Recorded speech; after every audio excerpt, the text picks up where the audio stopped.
SAP Cloud Development Testing துறைகளில் இலவச பயிற்சிகளை BC Steny Academy வழங்கி வருகிறது. Eligibility 12 pass, first graduate, low economic family, single parent. Apply through the link in description. He is brilliant. ஆனா அடிக்கடி ரொம்ப tired ஆயிடுறான். Lion Date Syrup நோய் எதிர்ப்பு சக்தி அதிகமா இருக்கு. தினமும் 2 ஸ்பூன். விவசாயிகள் சந்திச்சுட்டு போயிருக்காங்க. இந்த போராட்டம் மத்திய அரசு வழங்கிய இந்த தீர்ப்பு எப்படி சார் பாக்குறீங்க? இது கடந்த ஆண்டு செப்டம்பர் மாதம் அந்த பகுதியில் அரிட்டாப்பட்டி பகுதியில் டங்ஸ்டன் இருப்பை பற்றியும் அதை எடுப்பதற்கான முயற்சிகள் பற்றியும் தமிழக அரசுக்கு அவங்க கடிதம் எழுதியது, மத்திய அரசு எழுதியது நம்ம பத்திரிகைகளே பார்த்திருக்கோம். அதை அந்த நேரத்திலேயே இது தொல்பொருள் நினைவு சின்னங்கள்லாம் இருக்கு, சமண படுகைகள்லாம் இருக்கு, அங்க அடர்த்தியான மக்கள் வசிக்கிறாங்க, விவசாயம் பாதிக்கப்படும். இன்னும் சொல்ல போனா அது ஒரு பல்லுயிர் பாதுகாக்கப்பட்ட மண்டலமாக நாங்க அறிவிக்க போறோம், எல்லாம் அறிவிச்சிருக்கோம். அதனால தேவையில்லைன்னு சொல்லியிருந்தா தமிழக அரசு அந்த திட்டமே வந்திருக்காது என்பதுதான் உண்மை. இவர்கள் எந்த மறுப்பும் சொல்லாததுனால இன்னும் சொல்ல போனா அங்க எங்கெல்லாம் டங்ஸ்டன் அவைலபிலிட்டியை வேற இவங்க அவர்களுக்கு கொடுத்ததாகவும் தகவல் இருக்கு. பிப்ரவரி மாதம் இந்த ஆண்டு 24 அந்த அறிவிப்பு வந்ததுல இருந்து நவம்பர் 7ஆம் தேதி டெண்டர் ஏலம் நடைபெற்று முடிகிற வரை, வெளியில செய்தி தெரிகிற வரை தமிழ்நாடு அரசு மௌனம் காத்துட்டு அங்க அரிட்டாப்பட்டி பகுதியில் அந்த மதுரை மேலூர் தொகுதியில் உள்ள மக்கள் எல்லாம் போராட ஆரம்பிச்சதுக்கு பிறகு இவர்கள் ஆளுகின்ற திமுக ஆட்சி எப்படியெல்லாம் பல்ட்டி அடிச்சாங்கன்னு தெரியும். ஆனா இந்த போராட்டங்கள் அறிவித்த உடனேயே நான் நண்பர் அண்ணாமலை அவர்களிடம் நானும் அவரும் இதை பற்றி பேசினோம். அவரும் இந்த திட்டம் உறுதியாக நிறுத்தப்படுவதற்கு நான் அனைத்து முயற்சிகளையும் செய்கிறேன் என்று அன்றைக்கே சொன்னார். இன்னும் பல பேருடன் அதை பற்றி பேசிய பொழுது உறுதியாக நிறுத்தப்படும் என்று சொன்னார்கள். அந்த பிராமிஸுக்கு அப்புறம் தான் நானே ஜனவரி 4 தான் அங்க போனேன். அது வரைக்கும் நான் போகல. அவங்க போராட்டம் ஆரம்பிச்சு போனப்ப எனக்கு நன்றாக தெரியும் அந்த திட்டம் நின்றுவிடும். இருந்தாலும் நான் என்ன சொன்ன, உறுதியாக நின்றுவிடும். இருந்தாலும் ஏதோ ஒரு காரணத்துக்காக 1% அந்த திட்டம் தொடரும் என்ற ஒரு வாய்ப்பு இருக்கின்ற பொழுது நாங்கள் உங்களுடன் சேர்ந்து போராடி அதை நிறுத்துவோம். எங்களோடு தமிழ்நாடு பாரதிய ஜனதா கட்சியும் அதில் ஆதரவாக இருக்குன்னு அன்னைக்கே சொன்ன. நீங்க தொலைக்காட்சி பேட்டிகளை பார்த்தா தெரியும். இதற்கு இந்த திட்டம் நிறுத்தப்பட்டதற்கு முழு முயற்சி எடுத்தவர் தமிழ்நாடு பாரதிய ஜனதா கட்சியின் தலைவர் அன்பு நண்பர் அண்ணாமலை தான். அதுல எந்த மாற்றம் கிடையாது, மாற்று கருத்தும் கிடையாது. அவர் மதுரையில் உள்ள பேராசிரியர் ராம சீனிவாசன் அவர்கள் அவருக்கு உறுதுணையாக இருந்து செயல்பட்டார். மத்திய அரசாங்கம் இவர்களுடைய கோரிக்கையை ஏற்றுதான் அதை நடத்தியிருக்கிறார்கள். பிரதமர் மோடி அவர்களுக்கும் மாண்புமிகு மத்திய அமைச்சர் கிஷன் ரெட்டி அவர்களுக்கும் இந்த நேரத்தில் நான் நன்றியை சொல்லிக் கொள்கின்றேன். திரு அண்ணாமலை அவர்களுக்கும் எனது நன்றியை தெரிவித்துக் கொள்கின்றேன். நேற்று முன்தினம் உங்க முதல்வருக்கு பாராட்டு விழா நடத்தியிருக்கிறாங்க. முதல்வர்களுடைய வெற்றியினால்தான் இது கிடைச்சிருக்கு. அது திமுக அவர்கள் அங்க பொதுவாக அந்த விவசாயிகள் சங்கங்கள் எல்லா தலைவர்களிடமும் கோரிக்கை வைத்தார்கள், எல்லோரிடம் கோரிக்கை வைத்தார்கள், எல்லோரையும் சந்திக்க செல்வதாக சொன்னாங்க. மேலூர் பகுதியில் எனக்கு நிறைய தொடர்பு இருக்கிறதுனால அவங்க என்ன இன்றைக்கு பார்த்து சென்றிருக்காங்க. நான் கூட சொன்னேன், நீங்க இங்கதான் சந்திக்கணும்னு அவசியம் இல்லைன்னு எனது அருமை நண்பன் மேலூர் சாமியின் மகனிடம் சொல்லி இவர் மூலம் தான் அவங்கள்ட்ட நான் தொடர்புல இருந்தேன். இதுல என்ன நடந்துட்டு இருக்குங்கிறது சொன்னேன். இருந்தாலும் அங்க பொது வெளியில பேசுறப்ப நான் 100% அசூரன்ஸா சொல்லிடக்கூடாது ஒரு திட்டம் நிறைவேற வரைக்கும். அதை திரு அண்ணாமலை சொன்னாதான் நல்லா இருக்குன்னா அவர்கிட்ட ரிக்வஸ்ட் வச்சேன், நீங்க அங்க போயிட்டு வாங்கன்னு. அவரும் அங்க போயிட்டு வந்தார். போயிட்டு டெல்லிக்கு போயிட்டு அதை உண்மையை சொல்ல போனா மாண்புமிகு கிஷன் ரெட்டி அவர்கள் 17-18 இங்க வர்றதா இருந்தப்ப திரு அண்ணாமலை அவர்கள் ஆசையன் சாமிகிட்டே பேசி தொடர்ந்து பேசுவார். அன்றைக்கு விவசாய சங்கங்கள் நிர்வாகிகளை அழைச்சிட்டு சந்திக்கலாம், அதை தொடர்ந்து அந்த திட்டம் நிறுத்துவதற்கான அறிவிப்பு வரும்னே சொன்னார். ஆனா அவர் இங்க வர முடியல. அந்த நாள்ல இவங்க அங்க போய் பார்த்தாங்க. அங்க மீட்டிங் முடிஞ்ச உடனே என்னிடம் சொன்னார். நான் அதுல அவரிடம் தொடர்ந்து சம்பந்தமாக முயற்சி எடுத்த காரணத்தினால எனக்கு சொன்னார். மற்றபடி இதுக்கு முழு காரணம் திரு அண்ணாமலை அவர்களின் முயற்சி. மத்திய அரசாங்கம், மாண்புமிகு பிரைம் மினிஸ்டர் மோடி அவர்கள் திரு கிஷன் ரெட்டி அவர்களுக்கு தான், மாண்புமிகு கிஷன் ரெட்டி அவர்களுக்கு நாம் நன்றி சொல்ல வேண்டும். இதுல போய் அங்க யாரு இதுல தண்டவாளத்துல தலையை வச்சுட்டு படுத்துட்டு போராட்டம் பண்ற மாதிரியும் அண்ணா வனவாசத்துல கண்ணதாசன் எழுதியிருப்பாரு. அதான் நீங்க இப்ப கேட்டப்ப ஞாபகம் வருது. கண்ணதாசன் போய் அண்ணா நாங்களும் தானே இந்த மாநாடு ஏதோ மாநாட்டில் வந்து எல்லாம் வேலைன்னு சொன்னா நீங்க திரு கருணாநிதி அவர்களுக்கு கொண்டு மோதிரம் கனையாளி அணிவித்திருக்கீங்களா, நீனும் ஒண்ணு கொண்டு அதை வாங்கி கொடுத்திருந்தா உனக்கு போட்டு விட்டுருப்பேன் அண்ணா சொன்னதா வனவாசத்தை சொல்வார். அது மாதிரி திமுக இன்றைக்கும் ஆட்சி அதிகாரத்துக்காக எதையும் செய்வார்கள், எந்த அரசியலும் செய்வார்கள். அதற்காக அவர்கள் தந்தை பெரியாரையும் பேரறிஞர் அண்ணாவையும் அவர்கள் பயன்படுத்துவது வழக்கம். இது வந்து வனவாசத்துல மறைந்த கண்ணதாசன் அவர்கள் எழுதியது போல அண்ணா அவர்களோட சொல்லப்ப நீனும் ஒரு கடையாளி வாங்கிட்டு வந்தா உனக்கும் போட்டு விட்டுருப்பாப்பான்னு சொன்ன மாதிரி அங்க முந்திக்கிட்டு அண்ணாமலை போயிருக்க முடியும். உண்மையா போனா அண்ணாமலை தான் அங்க முதல்ல போய் அவர்களோட கொண்டாடி இருக்கணும்.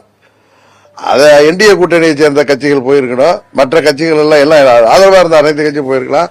முதல்வர் முந்தி கொண்டு சென்றது ஒரு முதலமைச்சரின் நடவடிக்கை. இதுதான் திராவிட மாடலா, இதுதான் ஒரு முதலமைச்சர் நடவடிக்கையா என்கிறது உண்மையிலேயே எனக்கு சிரிப்பு தான் வந்துச்சு, வேற ஒண்ணு தெரியல. அவரு வந்து இதெல்லாம் நடந்துட்டு இருக்குன்னு தெரியும்ல, அவரு இதெல்லாம் நடந்துட்டு இருக்கு தெரிஞ்சதுனால நான் பதவியில இருக்க மாட்டேன்னு சொன்னாரு. நீட் கொண்டு வரலன்னா நான் பதவியில இருக்க மாட்டேன்னு ஏன் பேசல?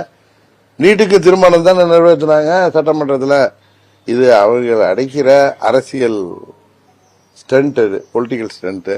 அவங்க இதற்காக யாரையும் பயன்படுத்துவார்கள்.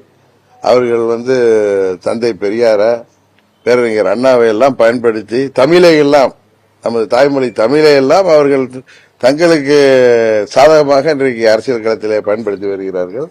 திராவிட மாடல் சொல்லிட்டு இப்படிதான் யாரோ அதை தடுத்து நிறுத்தியதற்கு 23 செப்டம்பர்லயே அது ஒரு கடிதம் மூலமே தடுத்து நிறுத்தக்கூடிய இடத்தில் இருந்தவர்கள் இன்னைக்கு போய் மாலைகளை வாங்கிக்கிறார். அதெல்லாம் திரு அண்ணாமலை கழுத்தில் விட வேண்டிய மாலையும் அங்க நடக்க வேண்டிய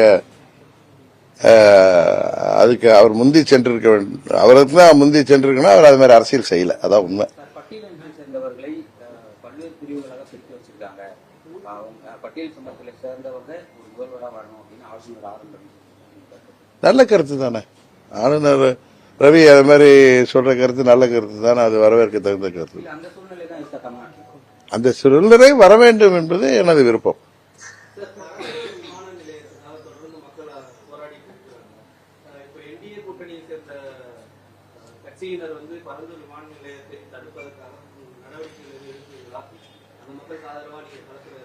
இல்ல அதுல என்டிஏ கூட்டணியில இருந்தாலும் அதுல பாரதிய ஜனதா கட்சி நிலைப்பாடு வேற, எங்களுடைய நிலைப்பாடு வேற.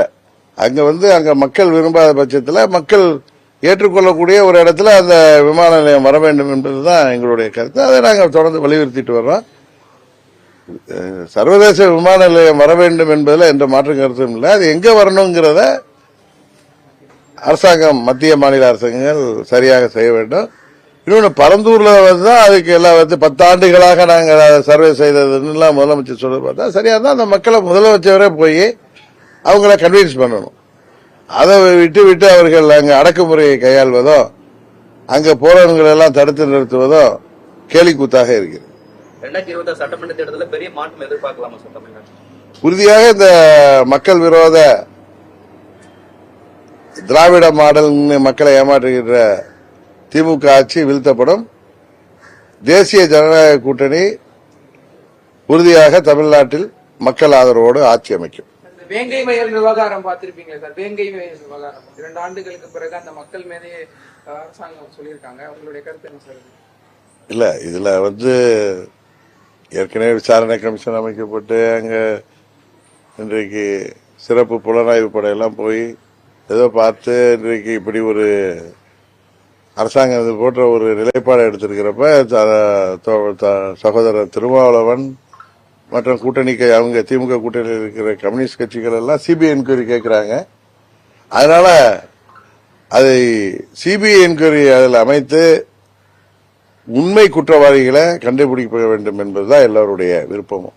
சார், ஈரோடு இடைத்தேர்தலில் ஆளுங்கட்சி திமுக, நாம் தமிழரை தவிர மற்றவர்கள் எல்லாமே வந்து போட்டியிடல. நீங்க என்ன காரணம்?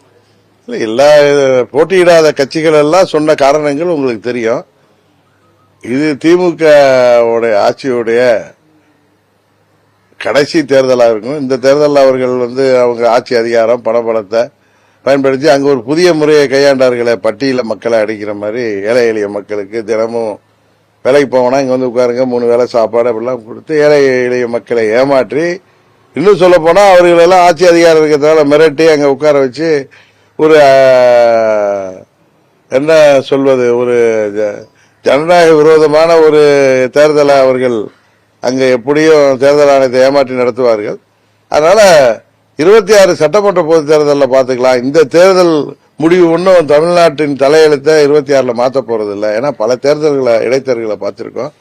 ஏன்னா 21 தேர்தலுக்கு முன்னாடி விக்கிரவாண்டி இடைத்தேர்தல் எப்படி இருந்தது, 21 தேர்தல் அங்கே யார் வெற்றி பெற்றார்கள் என்பதெல்லாம் உங்களுக்கு தெரியும். அதனால இது ஒரு பெரிய அரசியல் மாற்றத்தை உருவாக்கக்கூடிய தேர்தலும் அல்ல. இதில் போட்டியிடாததால் எந்த கட்சிக்கும் பின்னடைவு ஏற்படும் என்றும் நான் நினைக்கவில்லை. சட்டம் ஒழுங்கு சந்திச்சிருக்குது. இங்க இன்றைக்கு ஏற்கனவே நாம் கேள்விப்படாத அளவுக்கு பெண்களுக்கு எதிரான குற்றங்கள், இந்த போதை மருந்து கலாச்சாரம், முதலமைச்சர் குடும்பத்தை தவிர யாருக்கும் பாதுகாப்பு இல்லாத ஒரு சூழ்நிலை, கூலிப்படைகளால் அரசு அதிகாரிகளாக இருக்கட்டும், அரசியலில் உள்ளவங்களாக இருக்கட்டும், பொதுமக்களாக இருக்கட்டும், பெரிய பணக்காரர்கள் ஏழை வரை இன்றைக்கு 5000த்திற்கும் 10,000த்திற்கும் கொலை செய்கிற கூலிப்படைகள் பெருகி வருகிறது. இதுதான் இந்த ஆட்சியில இளைஞர்களுக்கு வேலைவாய்ப்பை பெருக்கி தருவோம்னு சொன்னதுக்கான மறைமுக உதாரணமானு தெரியல. காரணம், போதைப் பொருள் கலாச்சாரத்தால படித்து வேலை இல்லாத இளைஞர்கள் எல்லாம் போதை மருந்து பழக்கத்துக்கு அடிமையாகி 5000த்திற்கும் 10,000த்திற்கும் கூலிப்படைகளாக மாறுகின்ற அளவிற்கு வெறும் மோசமாக இந்த நிலைமை போய்க் கொண்டிருக்கிறது. கள்ளச்சாராய சாவுகள் எல்லாம் நியாயப்படுத்தப்படுகிறது. அதுக்கெல்லாம் 10 லட்சம் அரசு நிதி கொடுக்கப்படுகிறது. இது ஒரு தவறான முன்னுதாரணமான ஆட்சியாக நடைபெற்றுக் கொண்டிருக்கிறது. இந்த ஆட்சி முடிவுக்கு வர வேண்டும் என்று மக்கள் உறுதியாக நம்புகிறார்கள். அது வரும். பாலியல் புகார்களில் சிக்கக்கூடிய சார்கள் வந்து அதிகப்படியா திமுக ஆட்சியில சிக்கிட்டு இருக்காங்க அப்படின்னு இபிஎஸ் சொன்னாரு. அமைச்சர் சிவசங்கர் என்ன சொல்றாருன்னா, இது மாதிரியான சார்களை காப்பாற்றுவதில் கைதேர்ந்தவர் எடப்பாடி பழனிசாமி அப்படின்னு அவர் சொல்லியிருக்காங்க. முதல்ல பொள்ளாச்சி விவகாரத்தை மென்ஷன் பண்ணி சொல்லியிருக்கலாம். இதுல சட்டமறை கடமையை செய்கிற பட்சத்தில் எல்லா சார்களுக்குமே உரிய தண்டனை கிடைக்க வேண்டும் என்பதில் என்னன்னா, பொதுவா பெண்களுக்கு எதிரான குற்றங்களை நம்ம அரசியலாக்குவதை விட அது 100% நடக்காமல் தடுப்பதுதான். எல்லார் வீட்லயும் பெண் குழந்தைகள் வைத்திருக்கோம், எல்லாருக்கும் பெண் குழந்தைகள் இருக்கு, சகோதரிகள் இருக்காங்க. இப்ப வாக்கிங் போறதுக்கு கூட தனியா சாலைகள்ல போவதற்கு பெண்கள் அஞ்சுகின்ற அளவிற்கு செயின் பறிப்பு, செல்போன் திருட்டுங்கிற அளவுக்குலாம் நாட்டம் நடப்பு இருக்கு. இப்ப எங்க வீட்டுல ஒய்ஃப் தேசபையில் சொந்தீங்கள வாக்கிங் போகாம சில நாள் லேட் ஆகிட்டு நீங்க போனாங்கன்னா கூடவே நமது வீட்டில் உள்ள உறவினர்களோ இல்ல நமது ஓட்டுநர்களோ காவலுக்கு செல்லுகின்ற அளவுக்கு இன்றைக்கு நிலைமை இருக்கு. ஏன்னா ஏற்கனவே நாங்க எத்தனை முறை இதே கற்பங்காடன்ல தனியாவே துறையாளர்கள் வாக்கிங் எல்லாம் போவாங்க. இப்ப அவர்கள் என்னதான் துணிச்சல் மிக்கவராக இருந்தாலும் தனியா வாக்கிங் போற அளவுக்கு தேசபைகள் சொசைட்டில போலன்னா அங்க போறப்ப அவர்களும் 2 பேர் தொடங்கி அழைச்சிட்டு போகிற அளவுக்கு தான் இன்றைய நிலைமை இருக்கு. இது யதார்த்தம். அது பழனிசாமியும் ஸ்டாலினுக்கு எந்தவித வேறுபாடும் இல்லைங்கிறது இப்ப தெரிய வருது. பழனிசாமி ஆட்சியில நடந்த ஊழல்கள், குற்றச்சாட்டுகள், முறைகேடுகள் எதையெல்லாம் எதிர்த்து திரு ஸ்டாலின் போராடினாரோ இன்றைக்கு அதையெல்லாம் அவர் ஆட்சியில் அதை விட அதிகமாக நடைபெறுகிறது. பழனிசாமி ஆட்சியில் 10% 15% இருந்ததெல்லாம் இப்ப 25% ஆயிட்டுன்னு எல்லோரும் பேசிக் கொள்கின்ற அளவுக்கு தான் வருது. இன்றைக்கு பழனிசாமியில ஒரு 10-15 நபர்கள் பலன் அடைஞ்சாங்க. இப்ப ஒரு குடும்பம் ஒன்றையும் பலன் அடைஞ்சிட்டு இருக்கு. அதான் வித்தியாசம். 2 பேரும் என்னங்க ஜனநாயகன் அப்படின்ற படத்துடைய டைட்டில் விஜய் நடிக்கிற அடுத்த படத்துடைய ரெடியா இருக்கு. அதுல வந்து எம்ஜிஆர் போலவே ஒரு சாட்டியை வச்சிருக்காரு அப்படின்ற. அதாவது தமிழ்நாடு அரசியல்ல புரட்சி தலைவர் எம்ஜிஆர், பேரறிஞர் அண்ணா, தந்தை பெரியார் இவர்களை தவிர்த்துவிட்டு இன்னும் 100 ஆண்டுகள் ஆனாலும் யாரும் ஒரு அரசியல் செய்து விட முடியாது என்பதுதான் எனக்கு தெரியுது. சார், நடிகர் விஜய் வந்து கட்சி ஆரம்பிச்சு ஃபர்ஸ்ட் பொதுக்கூட்டத்துல வந்து மாநாட்டுல வந்து பேசுறது வரும் தேர்தலில் 234 தொகுதி நாங்க வெற்றி காட்டுவோங்கிறாங்க. அதை பத்தி உங்களுடைய அது அவருடைய ஆசை. அவர் சொல்றாரு இதுக்கெல்லாம் இறுதி எஜமானர்கள் மக்கள் தானே இதற்கெல்லாம் தீர்ப்பளிக்கிறது. இதுக்கு என்ன போய் கேட்டா நான் என்ன சொல்ல முடியும்? நான் சொல்றது தேசிய ஜனநாயக கூட்டணி மாபெரும் வெற்றி பெற்று திமுக ஆட்சியை வீழ்த்தி நாங்கள் கூட்டணி ஆட்சியை அமைப்போம் என்பதுதான் எங்களுடைய நிலைப்பாடு. பெரியாரை தவிர்த்து விட்டு அரசியல் செய்ய முடியாதுன்னு சொல்றீங்க. இந்த சமீப காலமா சீமானுக்கும் பெரியாருடைய ஆதரவு இயக்கங்களுக்கும் நடக்கக்கூடிய அதுதான் சொல்றேன். பெரியார், தந்தை பெரியார் அவர்கள் தமிழ்நாட்டுக்கு, தமிழ் சமூகத்திற்கு செய்த பணிகள், அவர் செய்த சீர்திருத்தங்கள் எல்லாம் ஏராளம். அதை ஆதரித்தோ அல்லது எதிர்த்தோ பேசிதான் ஒவ்வொருவர்கள் சிலர் தங்கள் இருப்பையே காட்டிக் கொள்கின்ற அளவிற்கு இன்றைக்கு தமிழ்நாடு இன்றைக்கு இருக்கிறது. அதான் நிலைமை. அவரு சீமான் வந்து கடந்த ஆண்டுகள்ல பெரியாரை பற்றி எப்படி எல்லாம் பேசினாரோ, எப்படி புகழ்ந்து பேசினார் என்பது எல்லோருக்கும் தெரியும். இன்றைக்கு அவர் மாறி பேசுவதற்கு காரணம் என்ன என்று அவருக்கு தான் தெரியும். அதனால பெரியாரையும் பேரறிஞர் அண்ணாவையும் புரட்சி தலைவரையும் சுட்டிக்காட்டாமல் ஆதரவாகவோ எதிராகவோ பேசினால்தான் இன்றைக்கு அரசியல்ல இருப்பே தெரியுங்கிற நிலைமை தான் இன்றைக்கு இருக்கு. பாஜகவின் தூண்டுதலின் பெயர்ல தான் சீமான் பேசுறாரு அப்படின்னு சொல்றாங்க. ஏன்னா பாஜகவை சேர்ந்த தமிழிசையா இருக்கட்டும், இல்ல எச் ராஜா அவர்களா இருக்கட்டும், எல்லாருமே வந்து நாங்கள் சொல்கிற கருத்தை தற்பொழுது சீமான் பேசுகிறார் அப்படின்னு சொல்லி அவங்களும் வந்து பெரியாருக்கு எதிராக தங்களோட கருத்துக்களை பாஜகங்கிற கட்சி தந்தை பெரியாருக்கு எதிரான கொள்கைகள் உள்ள கட்சி. இப்ப தந்தை பெரியாருடைய எல்லா கொள்கைகளையும் நாம் ஏற்றுக்கொண்டாலும் அவருடைய கடவுள் மறுப்பையோ பிராமண எதிர்ப்பையோ நாம் எல்லாம் ஏற்றுக்கொள்வதில்லை. அதுபோல பெரியாருக்கு பொதுவாக அவர்கள் வந்து பாஜக கடவுள் பற்று உள்ள இயக்கம். அதனால அவங்க எதிர்க்கிறது இயற்கை. இன்னைக்கு சீமானவர்கள் அவர்கள் தூண்டிதான் இவர் பேசுறாருன்னு சொன்னா, சீமான் அவர்கள் என்ன எடுப்பார் கைப்பு இல்லையா? அவருக்கு சுய புத்தி இல்லையா? கடந்த ஆண்டுகள் அவர் பேசியதெல்லாம் பெரியாரை பற்றி எப்படி புகழ்ந்து பேசியிருக்கிறார். இன்றைக்கு இப்படி மாறி பேசுவது அவர்கிட்ட என்ன மாற்றங்கிறதா நீங்க பார்க்கணுமே தவிர, தொடர்ந்து பெரியாருக்கு எதிராக, திகாவுக்கு எதிராக பேசக்கூடிய இயக்கம் பாஜக. இதை நீங்க முடிச்சு போடுவது எனக்கு அதுல பிஜேபி பின்னணியில இருக்குங்கிறது நான் நம்பல. ஆனா அவங்களுக்கு ஆதரவான கருத்தை ஒருத்தர் சொல்றப்ப அவங்க அதுக்கு அதை வந்து ஆதரிக்கிறாங்க. அவ்வளவுதான்.